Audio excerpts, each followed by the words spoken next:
तेरी यादों का तेरी याद में निहा तेरी यादों का तेरी याद में निहा तेरी यादों का तेरी याद में निहा तेरी यादों का तेरी याद में निहा तेरी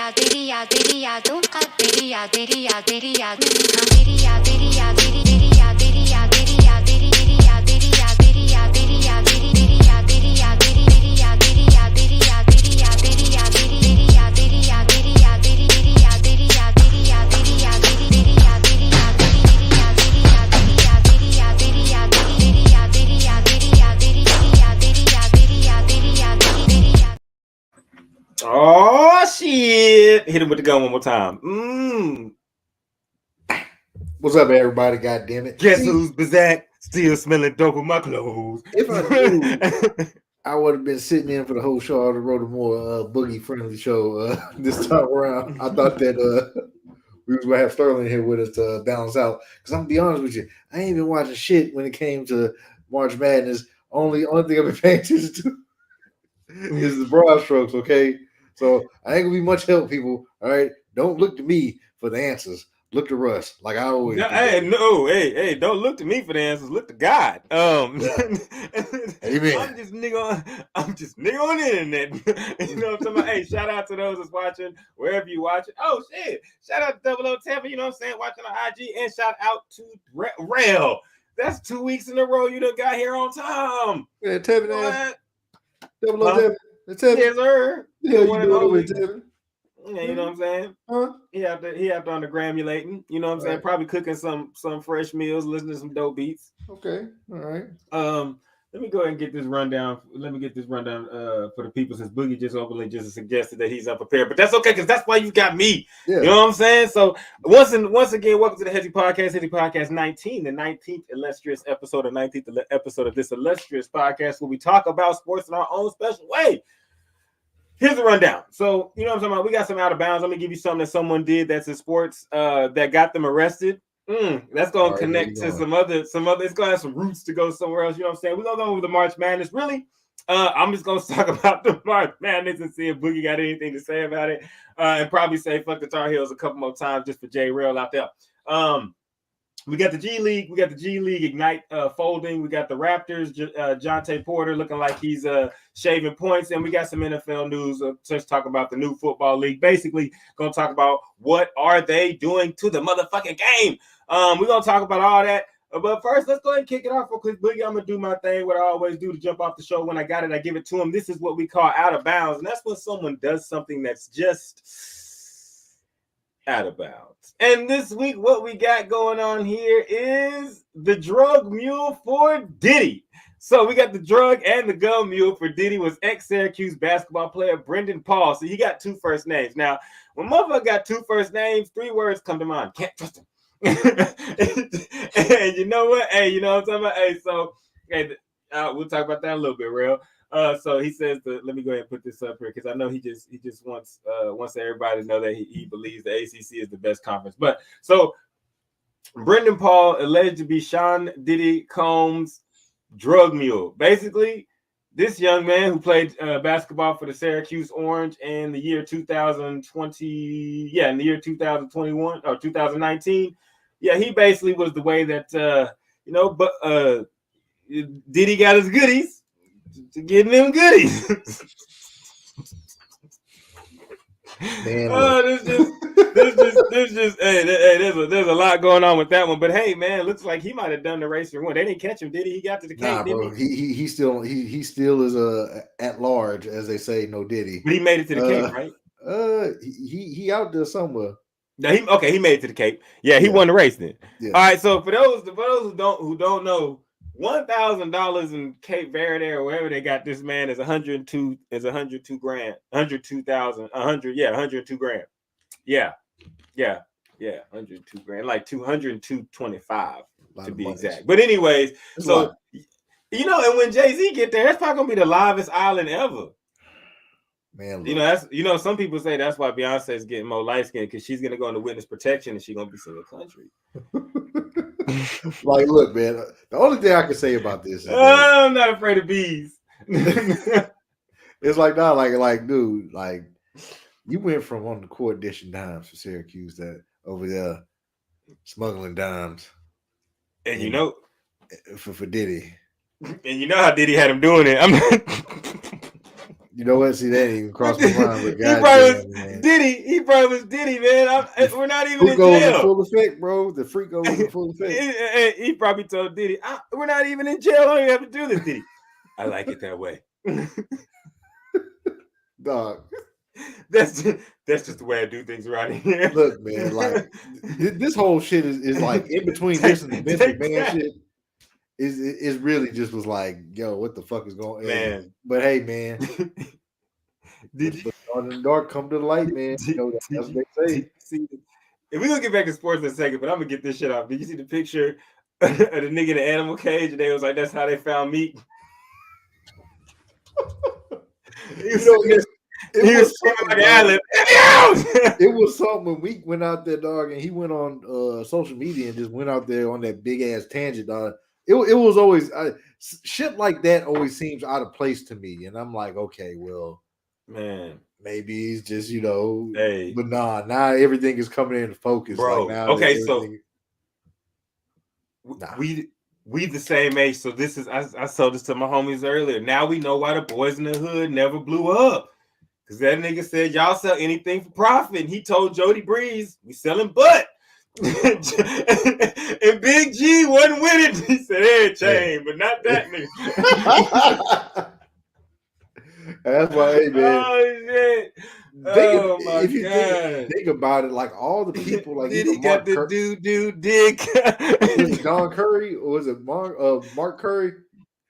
What was the dude from the Bad Boy for Life song that was on there? I think it was Mark Curry. But like all the shit that people have been saying, man, it's like everybody's putting it under the microscope. I mean, what that nigga did, he say outpowered. Man, he say he did that shit. Man, he did that shit. He did that shit. I'm just gonna tell you like this, man. Hey, look, you ain't gonna go to a place where you can't get arrested for no reason. As quickly as possible, bro. Whenever they was like, oh yeah, they raided his spots. The first thing I was like, whatever they found, or they had good enough reason to hit his businesses, and I was just like, his home. I was like, yeah, man, it ain't nothing good about this one. I was like, damn, all this shit you take that has so much more meaning. More meaning now. Damn, Carisha, you was a sex slave. You didn't even know it. She didn't even know it. She thought she was having fun. Nah. Free ain't even free, baby girl. He's about to put you on the market. Yeah. She thought all this shit was free. Nah. It was about it's America, nigga. Free ain't even free out here. Shit. Run away from the bad man. I just hope that he can get Kels. Like, can they ship Kels to that island? Because with a studio, they can just make the music over there and ship it. Oh no, they can do that behind you. They can do that in jail. They can do all the videos, all the shit they want to do, all in jail. Man, shit. Kels too worried about trying to get out, man. Nigga, you in there? Nah, man, you in there like Larry Hoover. You might as well just get you a studio. You do the best of both worlds, 3 or 4, wherever they on right now. You can do that with Diddy. Shit. Diddy is in the best of both worlds. Diddy somewhere right now with a drink with an umbrella in it. Yeah. Hey man, look, he gonna be out there too. I don't know how they're gonna get him back. They're not. You can't.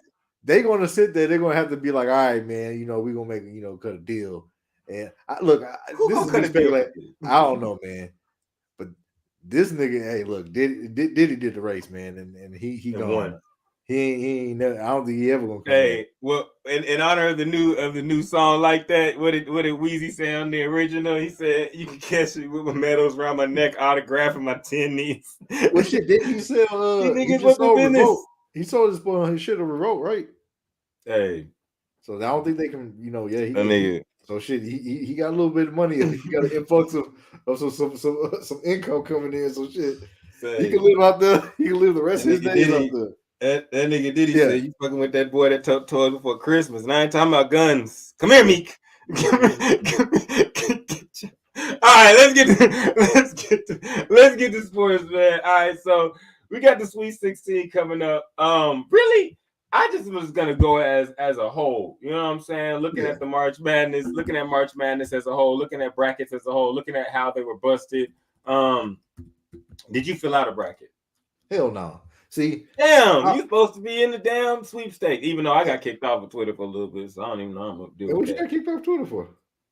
We can digress. So I mean, every time I get some sort of, you know what I'm saying, like get going on Twitter, you know what I'm saying, I get kicked off for some reason. The robots hate me, but yeah, I got kicked off first and said I said some hateful stuff, and really it wasn't hateful. I really quoted the joke. You'll understand this because you're from the generation.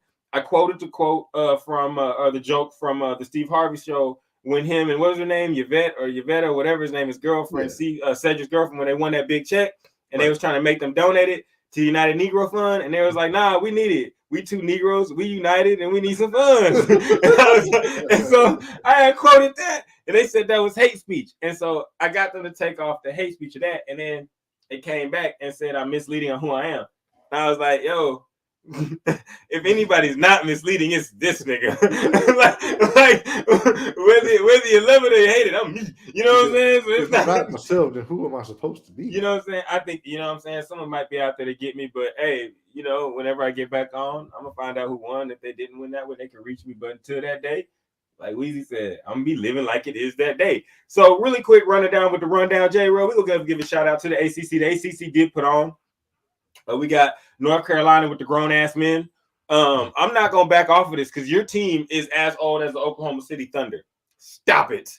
Go get a job. These man, and you know they should be working somewhere else. Like these guys are too old to be playing. They're playing against 19 and 20-year-olds, and these niggas 25. Stop playing, man. You are a grown ass man. Flowers, Illinois, you get your flowers for going on. Iowa State, you get your flowers, Big 12 team. Alabama, you get your flowers for looking like the only SEC team that was worth its salt in anything. Because the SEC went out there and laid some dubs. The Big 12, and that's two players too many. It's a college team, not a graduate roster. But okay, so you got Clemson. Clemson went out there and got Baylor, shit on Baylor. The Big 12 went out there and is not doing exactly what we want them to do, but you do have the number one, or probably the second number one overall seed in Houston that's making moves. But hey, if there's crow there and I deserve to eat it, I'm eat it. Boogie, if you don't know, I said the Big 12 was going to go out there and show out. They did not. Only one team looks like they putting up, and everybody else shut the fuck up. And we don't know what's going to happen against Houston and Duke because Houston went out there and barely escaped from Texas A&M. We got Arizona versus Clemson. This is probably one of the classic games. I would say is where I would think that Arizona might shit the bed. Arizona, that's where they normally shit the bed on you, but you know, you never know. Clemson looked like they gave it all they had, was out of gas at the end of that game, and Arizona's got a really good team. I just don't trust them. Years and years of picking them to do what I thought that they should do, and they haven't. It just crushed me. A la Kentucky. Great quote from one of my homies. When Kentucky lost, I hate the fucking tournament. We said, why? He said, because these niggas never do what they supposed to do. and so a lot of Kentucky fans, they got their heart broken. A lot of Auburn fans got their heart broken when Auburn lost to Yale. Yale with the big upset, but San Diego straightened that shit out with an 85-57 win. A lot of these Cinderella teams got to the second round and quickly realized, damn, that first team just didn't show up. Which leads us to what I think is probably going to be the most intriguing matchup of the weekend, and that's Creighton versus Tennessee. I believe I have Creighton going to the Final Four. Like the way they play team ball. Tennessee, though, Tricky Rick Barnes got a team that's up in there balling. Purdue and Gonzaga. That should be a pretty good game, but a pretty interesting game. It's all going to depend on if you can do anything with Edey. I hope that Purdue loses because I hate them. Go Hoosiers. That's all you need to know. We have Marquette versus NC State. I'm sure this will be a good basketball game because the Big East likes to go out there and bang around on the court. NC State, it does not have a problem with that. This might end up being the best game, actually.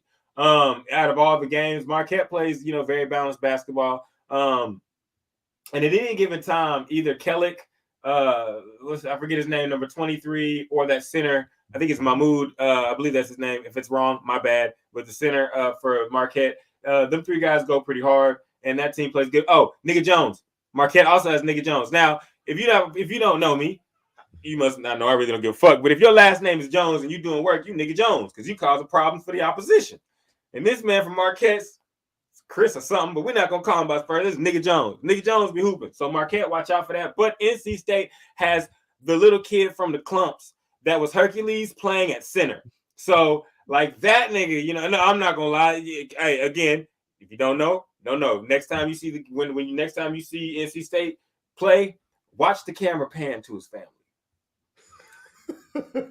Then you will say, "Oh, damn, he right. Them niggas is what he said they is. Nigga, that nigga should be on the court. Hercules. And nigga, he should be flexing on the court. And I know his mom in the background clapping like DJ.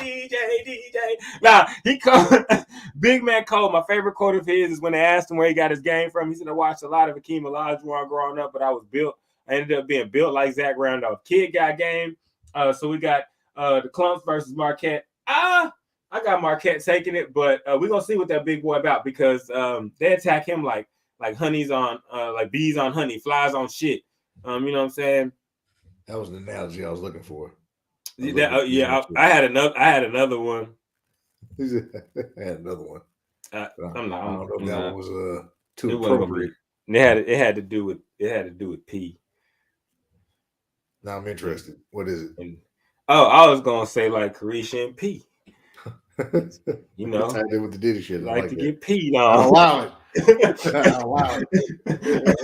Hey, yo, if you like to get peed on, the motherfuckers, everything is available. But now then we got Houston versus Duke. Houston versus Duke is this game has a lot of the classic early 2000s, 1990s vibes. Duke's got a really good team, except Duke got some niggas.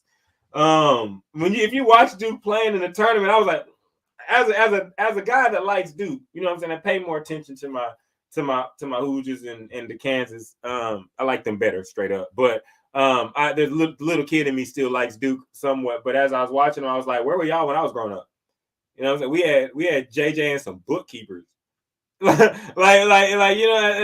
come on, man. But no, Duke got a pretty good squad. They got a long, lengthy team that plays really hard. But Houston is the evil.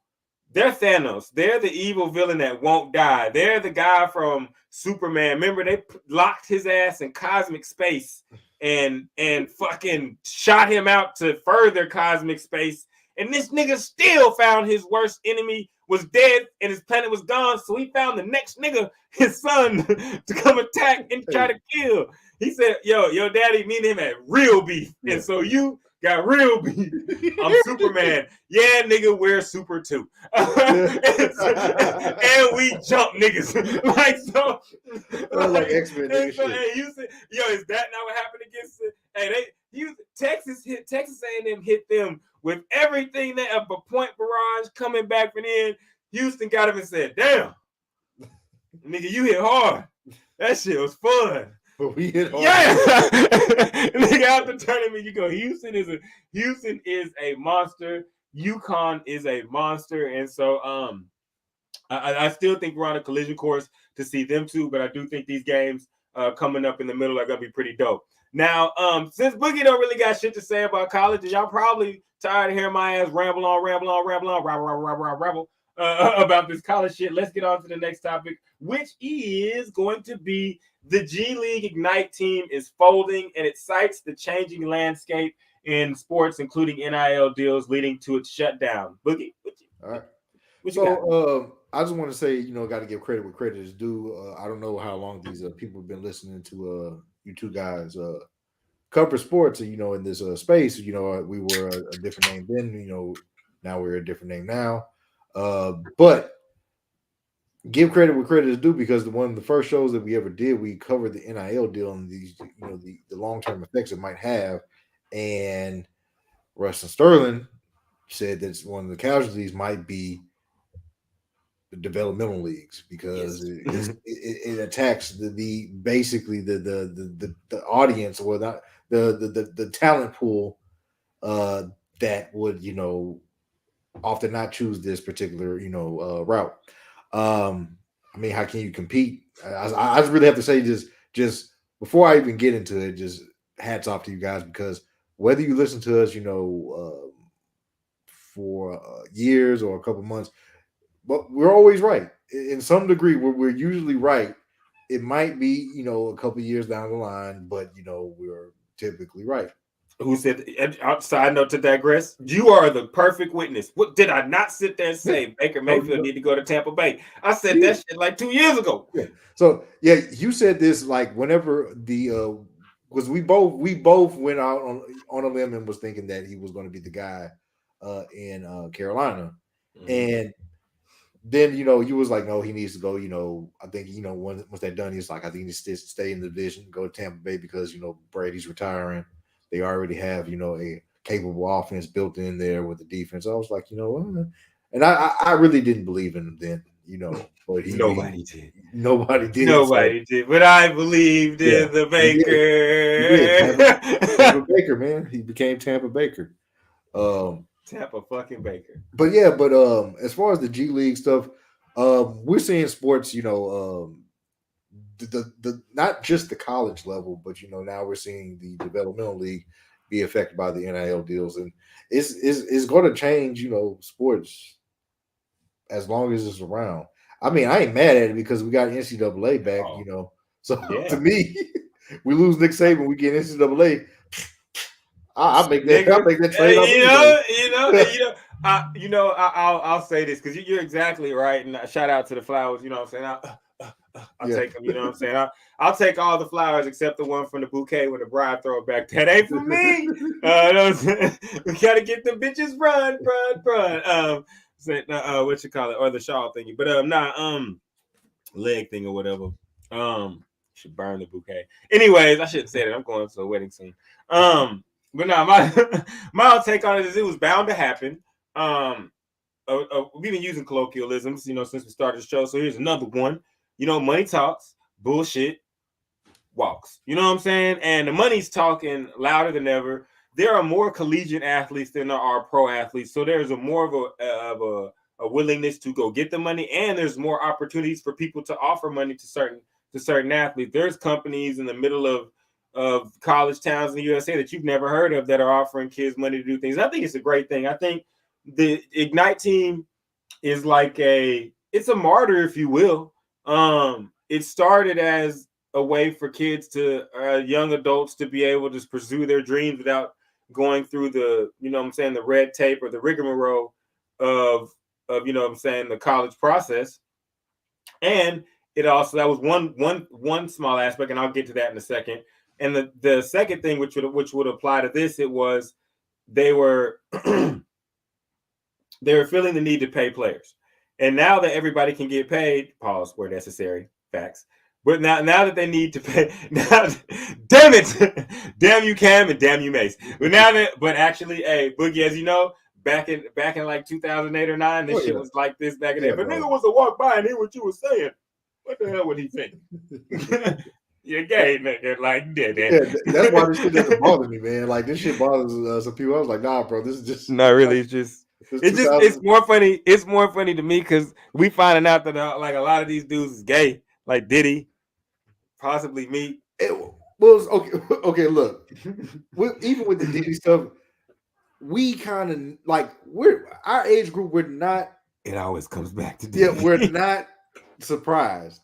We just needed concrete facts because we've been hearing this shit in the rumor mill. We've been hearing this shit. We have, I'm not gonna lie. It's like, oh, Diddy was doing this, Diddy was doing that, blah blah blah blah blah, and it's just we would just sit there and we'll just be like, oh, okay, But I'm a believer in that when there's smoke, there's fire. Okay. Nigga, the building's burned down. I just want to ask the people that are watching: if you hear alarms going off and a nigga running out the bank, are you gonna say, man, we don't know if that nigga robbed it or not? He did that shit. Guilty as fuck. He did that shit. He running down the street with a gun. Diddy probably told everybody, save yourself, nigga. I said, the niggas probably called Diddy and said, yo, Diddy, we need to get the lawyers. Diddy said, lawyers, nigga. Nigga, call the plane. I did that shit. We need to go. Sometimes you get found out and you gotta make a run for it. Shit. And back to the out of bounds. The motherfucker basketball player that was moving the drugs for him got caught on his way to go get on Diddy's plane. So you know the nigga was like, Diddy, the white boy's on the way. Leave him.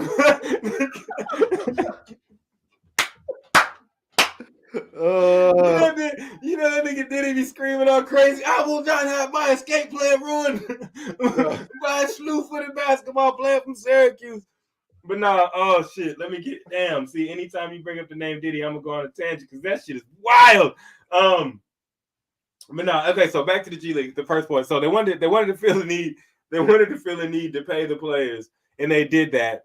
And also, before their death, what they might have been trying to do, which I don't think anything's done by accident, and I think the reason why Adam Silver, who tries to save everything and make sure nobody takes a loss, which is what makes him a good commissioner, is I think they're going to remove the rule that you need to be one and done. I think that's coming shortly down the pipes. Pause. No Diddy. Shout out to Sean. Gonna put that back on the screen. Oh, what you call it? So I think that shortly we're gonna see that happening. We're gonna have a lot of players be able to come straight out of high school, and the NCAA has kind of conformed. I had a conversation with this. It wasn't on this show, but I had a conversation with my homies a while ago, and I was telling them, I was like, "Yo, I think it's in the college basketball's best interest." And I think we're moving this way to not try to fight NIL or players getting paid, but more or less like accept it and become a part of it and realize, you know what? You guys may not be true students, but you are students of your game, or you are employees of our basketball team, if you will, or players on the basketball team. And so I think that separation is not just is happening right now, but it's going to be more accepted. And so schools are going to be more accepting of the fact that we know that he's here to play basketball. He's getting paid by people to play basketball. And if he wants to come to school here, then he may do so. You know what I'm saying? He took a scholarship so we could basically have him bring us money. You know what I'm saying? It's like a mutual thing. It's like, yeah, it used to be college. We want it all. We want your name, your image, your likeness. We want your fucking soul. You know what I'm saying? Like everything about you is going to belong to us for 3 years. Back in the day, it was 3 years, and then basketball players smuggled their way out and got 1 year, and football players still live in it, where it's 3 years. You know what I'm saying? And so now it's more like the scholarship is more like, where would you like to broadcast yourself as an athlete, basketball athlete? You can make the money anywhere. You're you. Do you want to wear Duke blue? Do you want to wear North Carolina blue? Do you want to wear Baylor green? Like, where do you want to live and market yourself, and where do you feel comfortable is going to be what they need to do for recruiting in the long run. I think is what's going to change up more so is this the recruiting is going to be more of what do you want your image to look like. And I think it's a good thing, though. I think it'll allow us to see who really wants to pursue the the pro ranks, or who was just trying to get in there to make some money, because now you can go to such and such state and make a little bag, you know what I'm saying, and get a degree and start your life if that's what you want to do. Or you can go to a bigger school and try to pursue bigger dreams. But I think it's a good thing. I think all these false, these little bridges that we build that are built, you know what I'm saying, like half steps, I think that they're kind of worthless, when something obsolete comes on and NIL came. But I think something like this, something like the overtime league caused it. So death is not to be taken in vain. It's like they die. It what did they say? It walks so everything else could run. Mm-hmm. There's always beauty in death. So yes. If I was to get in touch with the poetic part of what you call it, but I mean, but no, just to backtrack and just say it was. You know what? There's not beauty on. What's that? Getting peed on. But go ahead. Touche. Can't ride with it. Can't ride with it. With that nigga, I was talking about that shit. The Dave Chappelle show. I was like, man, Dave Chappelle, man, he was just. If the Chappelle show was around this time and they were still churning out shows, I was like, he would have no short of material. It would be just a great. Bro, hell. The stuff with Diddy and even the stuff, man. Look, all right, let's just go ahead because we're gonna keep circling back to this shit. Give me your thoughts, man. Yeah. I kept crying. This is not a music podcast, but it could. No, go ahead. It's not, but like, yeah, but that shit would. All right, let's move past this shit. All right, let's just go. Let's just go, man. Let's go, because I can't. because I can't keep talking about this shit, but I'm not. I mean, you know what I'm saying? When you know, when the urge comes to you, just let it happen. I bet you that's what Diddy told everybody. Yeah, I was about to come through that. I was like, yeah. Oh shit! But no, man. What was it? Midnight Train, One Night Train to Paris takes on a whole new meaning. Diddy, bro. Oh shit, my nigga Diddy is a terrible person, but I'm going to laugh my ass off at the joke. If we can't, like, I mean, what are we doing? You know? No. But yeah, man, let's go ahead and talk about the next. Okay. This one's funny too, though. So this one's all my sports bettors, the people out there that believe sports betting is rigged, the people out there that's like, this is some bullshit. You may be right. And evidence of this is Jontay Porter, who is Michael Porter Jr.'s brother, by the way, is under investigation for betting allegations because it was looked to be, it was perceived rather, that the nigga was shaving points. He was purposely going under his averages, knowing that he could go under his averages. Now, let me get to there it is. All right, so basically what was going on was he had excuse me. Let me see. So, let me see. So the first game in January 26th between the Raptors and the Los Angeles Clippers. This was the first game. In that game, Porter played 4 minutes, 24 seconds, and he scored 0 points and made 0 3-pointers while racking up only 1 assist and 3 rebounds. He exited the game after a limited playing time, saying that he re-aggravated his eye. Excuse me. Terribly sorry. Now, in a previous game. Now, the second game, he came in and he came in against the Raptors. No, he came in with the Raptors against Sacramento Kings. His playing time was again limited. In this 2 minutes and 43 seconds, he again exited the game early. This time with the Raptors saying it happened due to illness. Porter scored no points, no dishes of assists, and finished with only 2 rebounds. And so basically what happens is in these games, Porter's prop bets were for him to have over or under 5.5 rebounds, obviously under 4.5 assists, over under 5.5 points, 4.5 rebounds, 1.5 assists, and 0.5 a made 3-pointer. So he had to make a 3-pointer. And as y'all remember the video of him shooting it off the backboard and it going to him going, if you haven't seen the video, go look up Porter realizing that he fucked up his own spread. Porter had then he also had lines available at 7.5, 7.5 points and 5.5 rebounds. But after the January 6th games against the Clippers, there was a report done, and basically what happened while where is it? So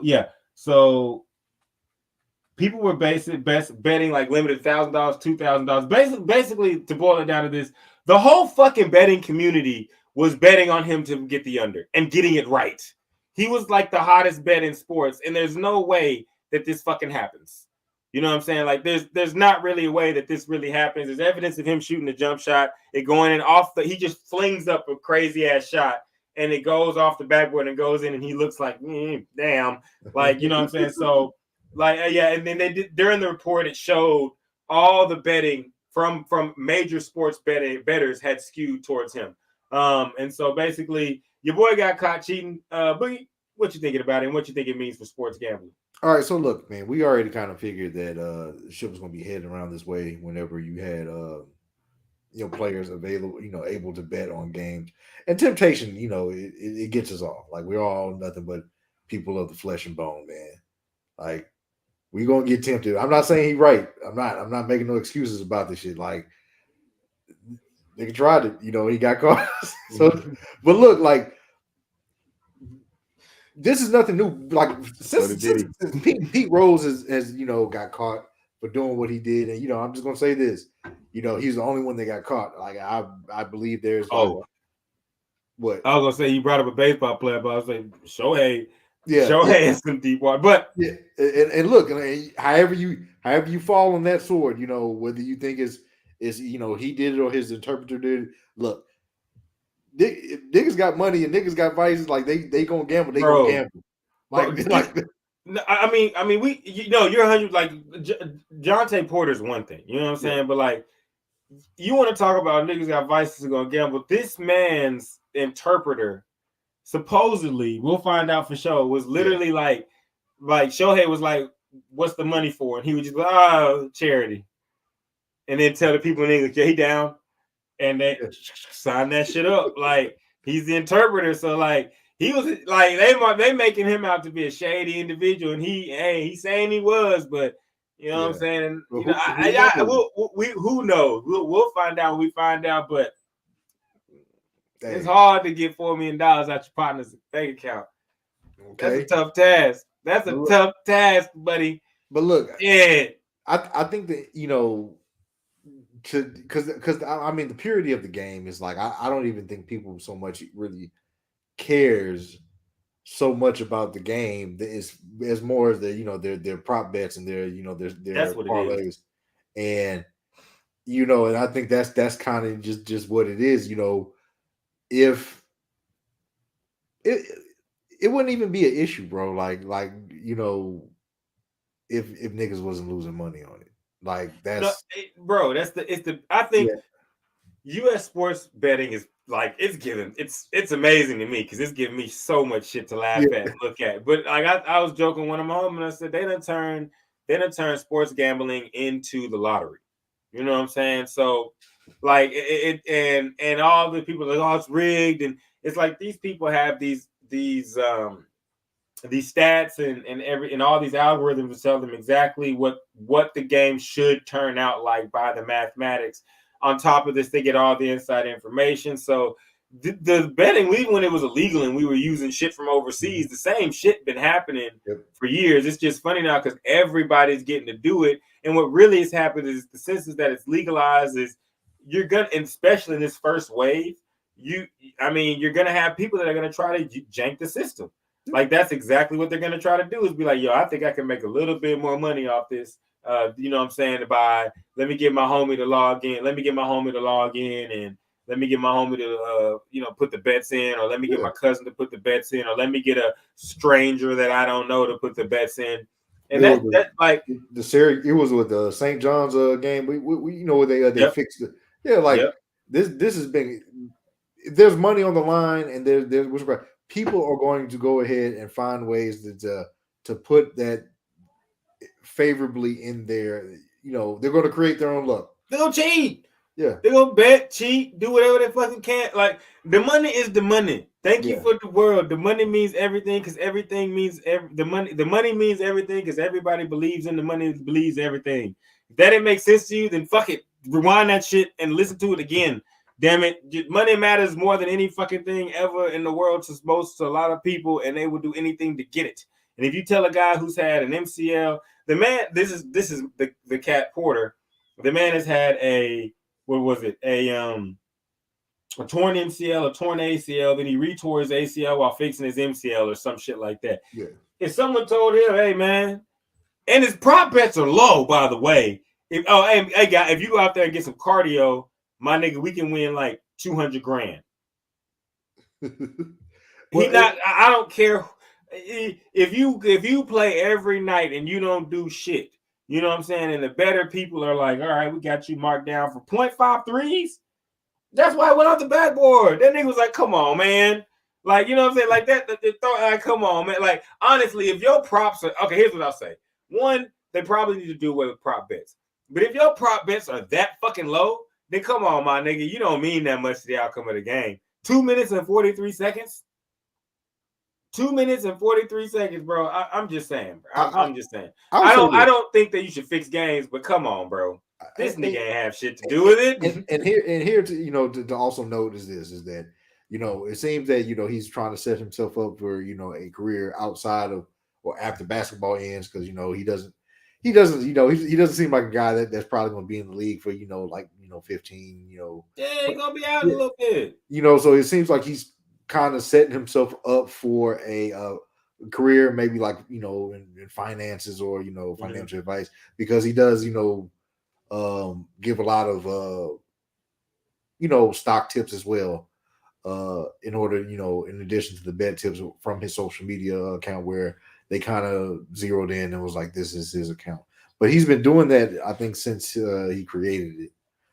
I'm not sure what the name is, but I literally read that a couple hours ago. But if that's the case, I don't think that it's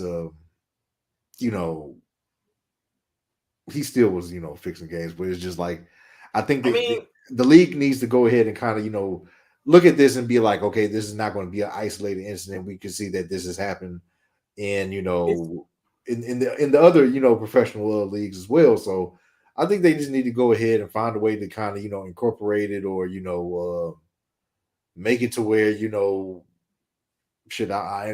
I'm really just grasping out of the air right now of ideas. So don't crucify me. Well, just try to get them, give them internet. It's internet. They're gonna crucify you anyway. Try to get them, some type of incentive or some shit like, but I think in some way they need to go ahead and incorporate the shit, to be honest. It's pretty simple, man. Like they gotta tell the players, man, look, if you play for a professional team and you bet, we're gonna take your shit, bro. Like straight up and down. Mm-hmm.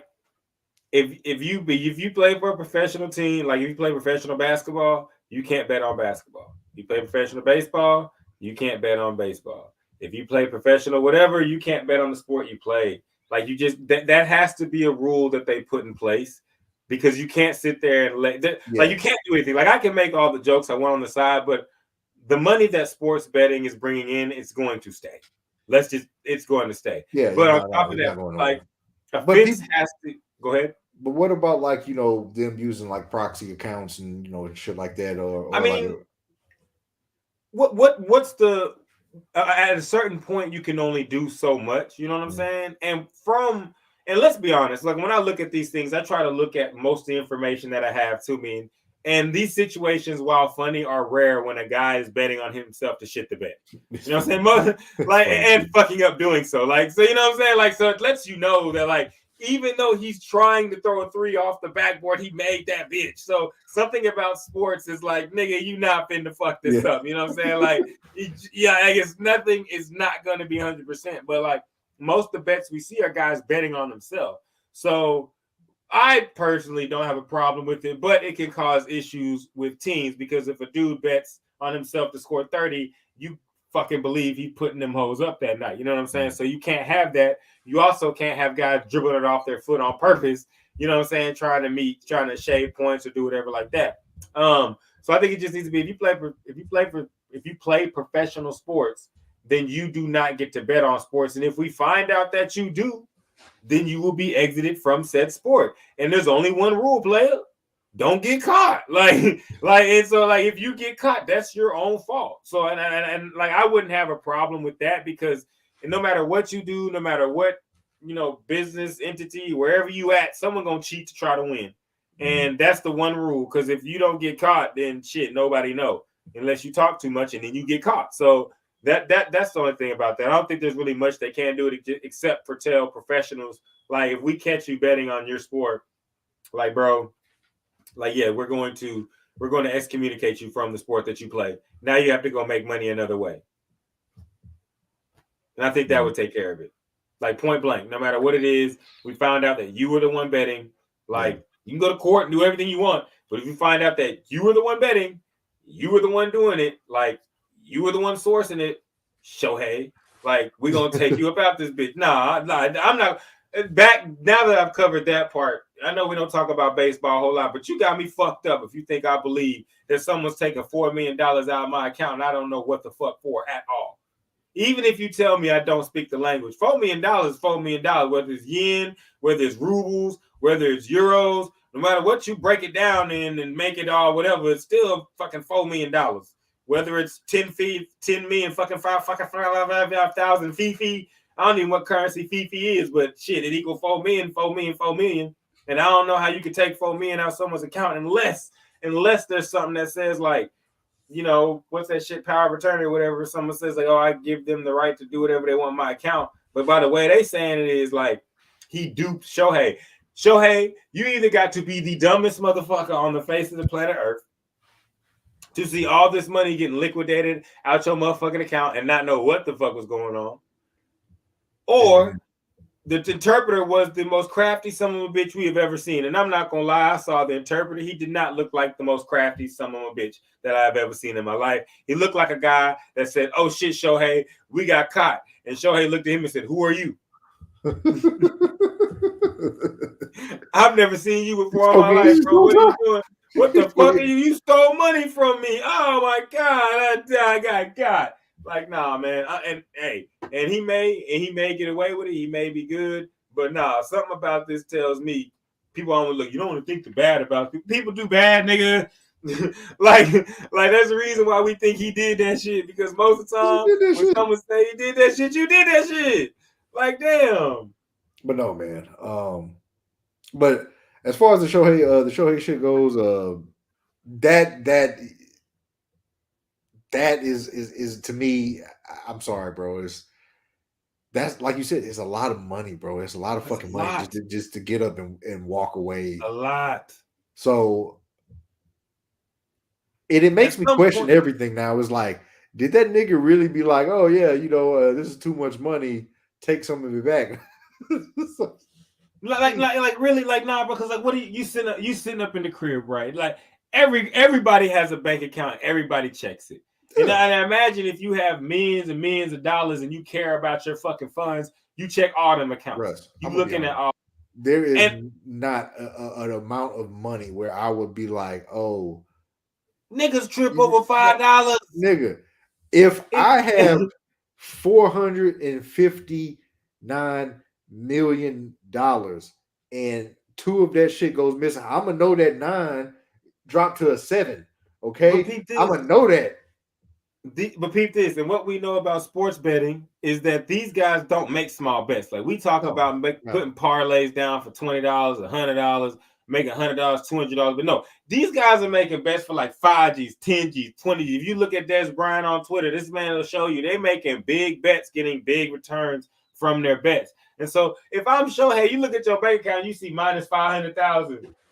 You don't look the fuck up and say, what fuck charity needs $500,000 right now, my nigga? Or what's going on? And if a nigga look at you and say, oh, we good, that's gonna be a good enough answer?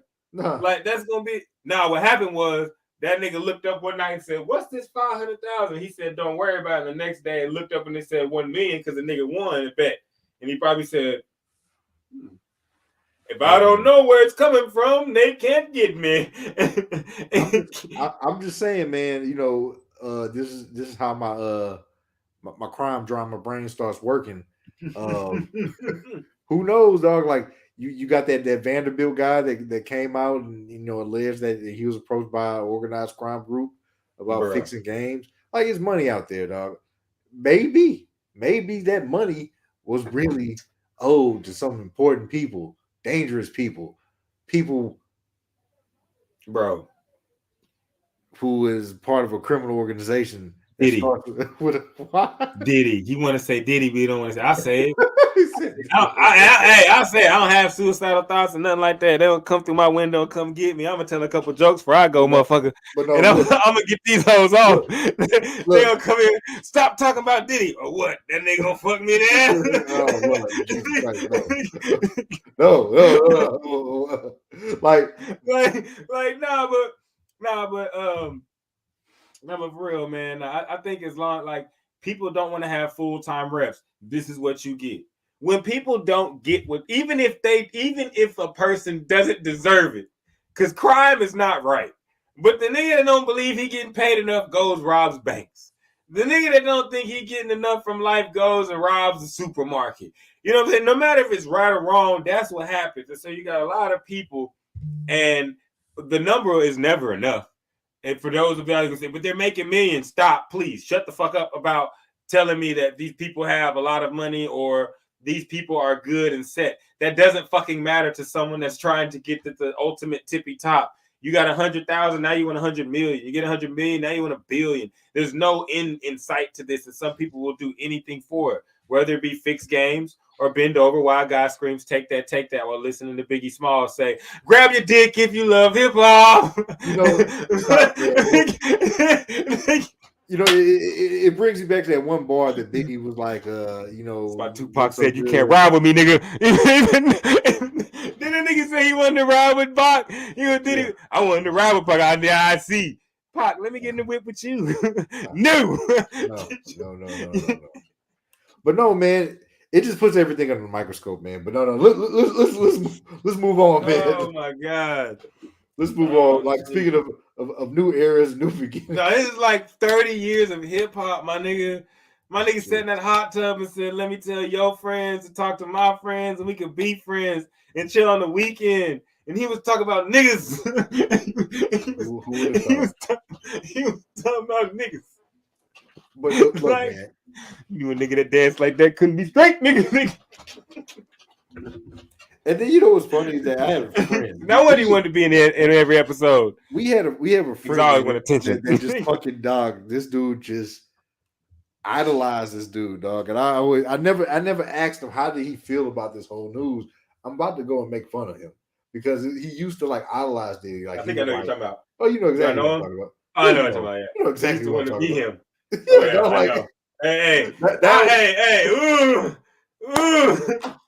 Looking back at him, like, damn, fuck. When you now, hold up, because I got a homie that's a D Wade fan, right?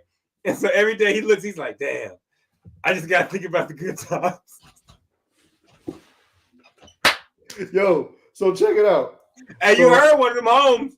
Diddy's home in Miami, nigga. You know 3 was running through that hole. with the red and black nails. No, man, with the white Shut up. I'm about to duck this nigga like Bergeau. Dog, so like I remember, man, while I was in college, man, one of my boys, dog, the guy that we're talking about, he went ahead. Oh shit. And it was that apprenticeship show that Diddy was trying to have. Bruh. He made a video trying to, submit it and stuff like that. And we were capping on him, dog. We were joking on him about this entire time. It's like, bro, you're going to be out there doing this, that, and the third, this nigga Diddy going to have you at the top. But who knew that we were just making jokes? How God was saving him. Yeah, God saved him. Everybody that didn't make the Diddy show, look at the camera. God saved you. He was looking out. Now you believe in Jesus. Yep. Your ass. Now we know why Dylon didn't make it. See, Dylon wouldn't let. Dylon said, "All I do is rap, Diddy. I can't." Yeah, it's one person that I'm really. It's one dude that I'm waiting to hear that come forward that can really sink this ship. Where the fuck is Farnsworth Bentley? Where is that nigga? That nigga knows some shit. That nigga knows everything. He knows everything. And you know where he is? In a fucking room with a gun to his head. Nigga, don't you say shit. You was walking around in peach suits and umbrellas, nigga. We know you knew something. There's always something fishy about that group. Damn. That nigga Farnsworth. Hey, Farnsworth Bentley said, don't come knocking on my door, nigga. I don't want to be. Nah, Diddy gonna have that nigga with electric cables strapped to his nipples. No, man. No. Let's get to that. Hey, go to Cape Verde if you want to, nigga. That shit. All right, man. Look, you gonna know why? You gonna know some niggas gonna fly out there. You know, Dwight was waiting on the runway at Cape Verde with his arms out. Yes. Now, yes, Diddy. Now we can really have some fun. I forgot about that nigga. Oh shit! With a 6'9" nigga named Kitty.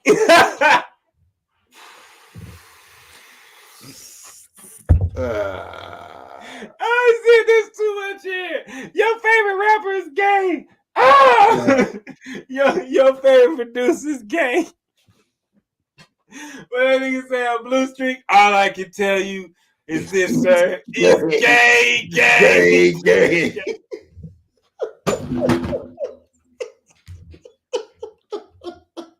Oh shit! Hold on. God damn! Hold on, man. Oh, shit.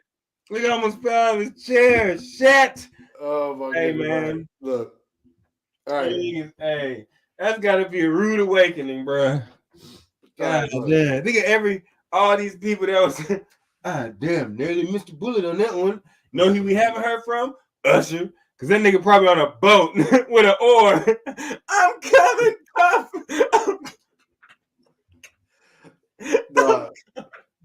Like, look, man. Oh, shit. As for the guy, he gonna have Meek in the trunk, nigga, in the back of the boat. And I'm bringing Meek with me. I don't know. Hey, look, I don't know if Meek did it or not, but goddamn it, these jokes about Meek being a disrespected sex slave are fucking hilarious. Look, I don't know, bro. Philly niggas. I hope, man, that Meek ain't. Oh. Nigga, I hope Meek ain't. We hope that R. Kelly wasn't pissing on kids. Nah, bro, we knew that. We seen the tapes. We hope a lot of things, but things are bad shit. Yeah. Bill Cosby was giving bitch pills. R. Kelly was pissing on kids. Damn, Diddy was fucking dudes for the limelight. The whole fucking time we were lied to. And the nigga telling the truth was 50 Cent. Now we know why they shot that nigga 9 times. He's a fucking menace. And he won't stop. Nigga said, hey, did he open his, did he put that nigga Jay-Z, on that milk cart? And I said, I knew it. I said, my nigga Jay. Nigga, what was that? Nigga, what I always say? Nigga can't have it all. Yep. Nigga, you ain't that good. You ain't that nice. Nigga, some man to be aha. Now niggas aha. Niggas said, no wonder. I knew your bars wasn't that nice, nigga. No wonder you went straight to the top, nigga. Oh man, dog. It's like I can never enjoy the victory verse. I'm gonna enjoy it. That's just that pause. I'm gonna still listen to the music. But I'm gonna just be like, at one hand, I'm just gonna be like, God, at the end of each song, at the end of every song, I'm like, damn, that nigga really ain't trying to fuck your favorite rapper. Bro, like, I need a girl. They ain't about no damn girl. Oh man, he didn't want no damn girl. You know what he wanted? He wanted Braun, nigga. You saw the video. Nigga Diddy on the way to Cape Verde, they're like, I almost had that 6'8". All right, look, dog. And then nigga Taco Tuesday and Savannah was like, sit your ass down. You don't see the bait, nigga. you don't see the bait. All right, look, man. Oh shit. Oh, they gonna come get me. Oh, they gonna come get me. Use a gun, please. Oh my god. Man, all right. Oh shit. All right, my bad, everybody. Look, I gotta bounce. I swear to God, I mismanaged my time here. All right, look. Oh shit. I promise I will be here next week. I'll write a better show. Because I didn't know I had to be here, man. I went ahead. I was like, I'll drop here, say what's up to the guys. But goddamn, look, man, I got to bounce, man. I will be back next week. All right, everybody. I gotta go. But look, I'm gonna write a show out next week that I'll be more involved. No, we gonna kick it. Man. I'm gonna finish up. And let him get on out, man. All right, man. I'll holler at y'all next week, man. All right, bro. I'm gonna holler. We gonna try to. I'm gonna try and stay on track because now you done left my ass alone. Shit. Now I gotta finish this bitch with staying on track, which is probably not. No, I am. Let's go. So basically, we're gonna finish up with this. We're gonna call it the new football league. Basically, the NFL got some bitch all up in his blood, and now they changing all the rules and shit. The stuff that we live for, they taking it out the game. Once again, shout out to Boogie for showing up, and it's Sterling's birthday. I should have said at the beginning, it's Sterling's birthday. That's why he's not here. So shout out to Sterling, happy birthday. But the NFL is taking out all the rules, and now the hip drop tackle is a rule that is the hip drop tackle violation will now be a rule. Or however the fuck they're gonna phrase it or call it. They're taking the hip drop tackle out the game. Now, me personally, I believe in safety for all, but I do believe that football is a gladiator sport, and that they're just fucking it all up by adding all these new rules and doing all this bullshit that we don't need. We're from the days of where a guy gets cracked over the head, and you soon realize why you don't play this sport. Like you soon realize why this isn't the sport for you, or why, you know what I'm saying, you know, this is a place where guys play that have something that are fucking screw loose because they're having car wrecks every other play. That is why we love it, because you love watching something that you can't do or don't want to do, really can't do. This is why we love watching men's basketball over women's basketball all the times, even though they're making their push. This is why they say, why? It's not because the game is better. Again, this is why they're making their push. It's not because the game is actually better, because most motherfuckers can't dunk. Straight up. Like, most motherfuckers can't run a 4-3 and catch a pass 70 yards downfield, shake a defender, and take it into the end zone. You know what I'm saying? Most people can't go across the middle and take a hit from a big guy and get back up and do that shit again. Like, and that's what made the game beautiful. That's what made the game fun, and that's what made us love it. Like, I know it's dangerous, but football players been telling you, and to take this out of the game, not really to take it out of the game, but to make it a penalty or some sort of that. Now, I did hear this. I did hear that they were going to make it more of a, you were caught hip drop tackling, and now you're going to be fined for it. So I did hear that, and I was like, okay, that's something more I can kind of deal with, because you want to try to not have people intentionally trying to hurt people. But again, it's kind of part of what fucking football is, which is what makes it crazy, because this big ass guy, excuse me, this big ass guy over here is going to come through and try to decapitate you. And so it's kind of what made the game beautiful in a way, and what kind of what made us love it. But you know what I'm saying? They're trying to take it. I don't really agree with it. I think the game got all fucked up when we started letting soccer moms be involved.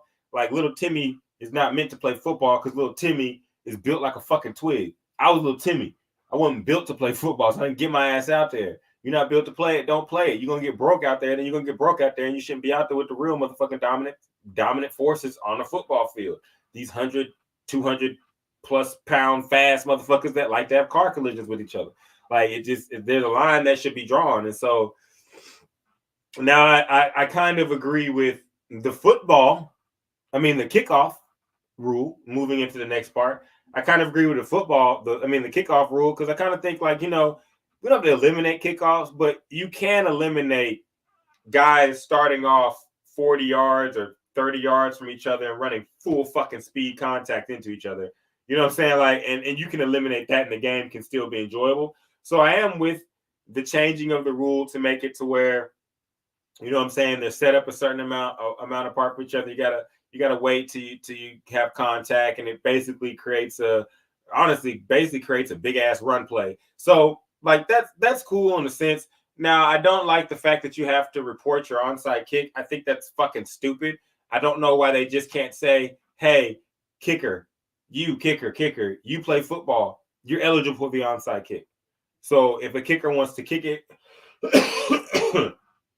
excuse me, if a kicker wants to surprise kick it 10 yards down the field and go get it himself, you should have guys on the field that are quick enough to get 10 yards to the ball. You know what I'm saying? 1 second. Sorry. Ugh.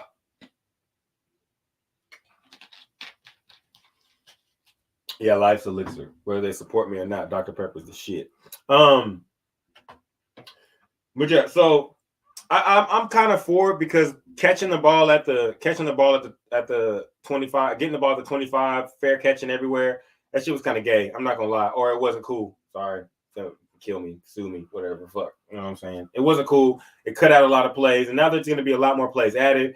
A lot more guys are gonna get jobs, and that does matter. So a lot more guys are gonna get jobs, gonna get to show their worth on the football field. So I'm all for that rule change, as long as they don't take it too far. But I do think they should find a way to not eliminate the onside kick. Even if I'm all for the proponent of shit, fuck it, just all right, get rid of the onside kick altogether, or you can make them announce it, or give them a choice. You can either have an announced onside kick, or you're gonna have to do a 4th and like a 4th and 15. You know what I'm saying? Play something like that. You know, like a 4th and 15 play. Or like you get a traditional onside kick. Either way, the defense knows, but you get to choose. You know what I'm saying? And you get the 4th and 15, then you get a fresh set of downs at the 20 or at wherever you get it, whatever. Y'all can figure out the yardage, and then you go from there. But to just sit there and eliminate the surprise factor of an onside kick, you just took away the Saints Super Bowl. Damn, that was one thing me and Boogie agreed to, because his team wouldn't have a Super Bowl if that rule was in place. But yeah, let me see what else I got for you, because I think that's pretty much the end.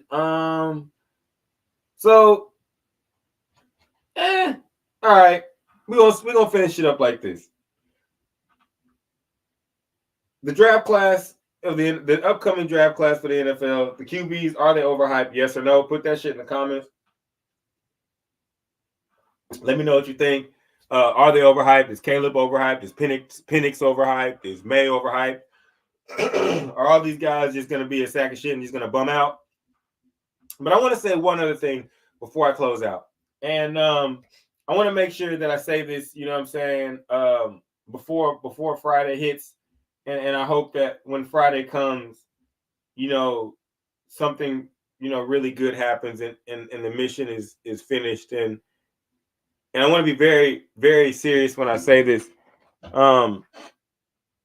When it comes to the Mavericks and there's current surge up the charts, I want to take this time to apologize to absolutely fucking nobody, because I told you my niggas was gonna do that shit. They out of the plan. They in 6th place in the Kings. We coming for your ass Friday. Stop fucking playing. Kyrie and Luka are forced to be reckoned with. I been told you niggas, gonna tell you niggas, gonna be here to tell you niggas. That was the motherfucking Hesi podcast. We out this bitch. Go Mavs, go. Pass the ball to Wemby. We out.